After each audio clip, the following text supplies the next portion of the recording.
The spacecraft was a long way from home. I thought it might be a good idea, just after Saturn, to have them take one last glance homeward. From Saturn, the Earth would appear too small for Voyager to make out any detail. Our planet would be just a point of light, a lonely pixel, hardly distinguishable from the many other points of light Voyager would see, nearby planets, far-off suns. But precisely because of the obscurity of our world thus revealed, such a picture might be worth having.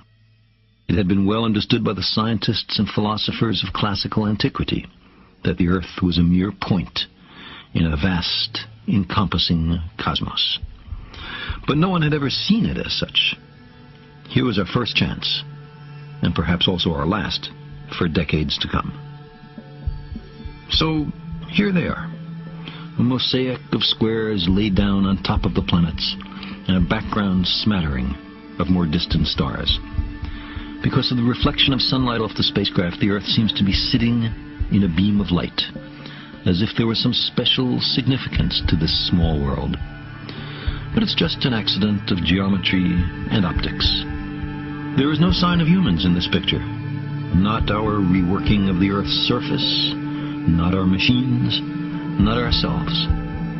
From this distant vantage point, the Earth might not seem of any particular interest. But for us, it's different. Consider again that dot. That's here. That's home. That's us. On it, everyone you love, everyone you know, everyone you ever heard of, every human being who ever was, lived out their lives.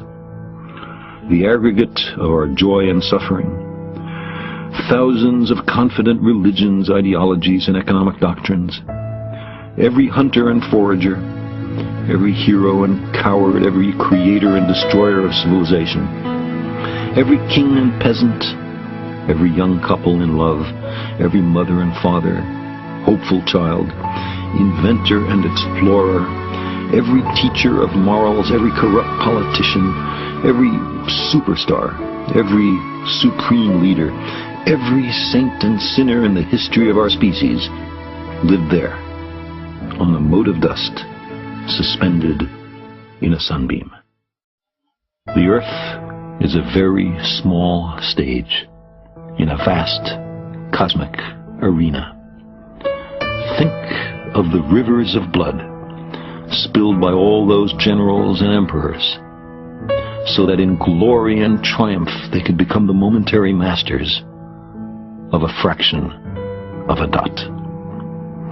Think of the endless cruelties visited by the inhabitants of one corner of this pixel on the scarcely distinguishable inhabitants of some other corner.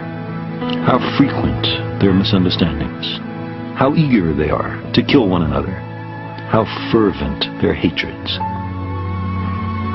Our posturings, our imagined self-importance, the delusion that we have some privileged position in the universe, are challenged by this point of pale light. Our planet is a lonely speck in the great enveloping cosmic dark.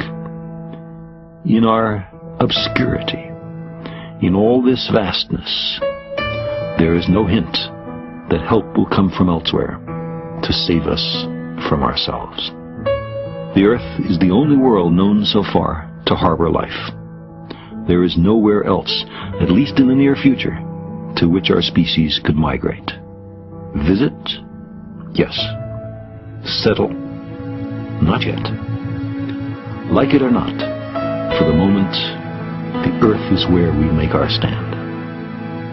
It has been said that astronomy is a humbling and character-building experience. There is perhaps no better demonstration of the folly of human conceits than this distant image of our tiny world. To me, it underscores our responsibility to deal more kindly with one another and to preserve and cherish the pale blue dot, the only home we've ever known.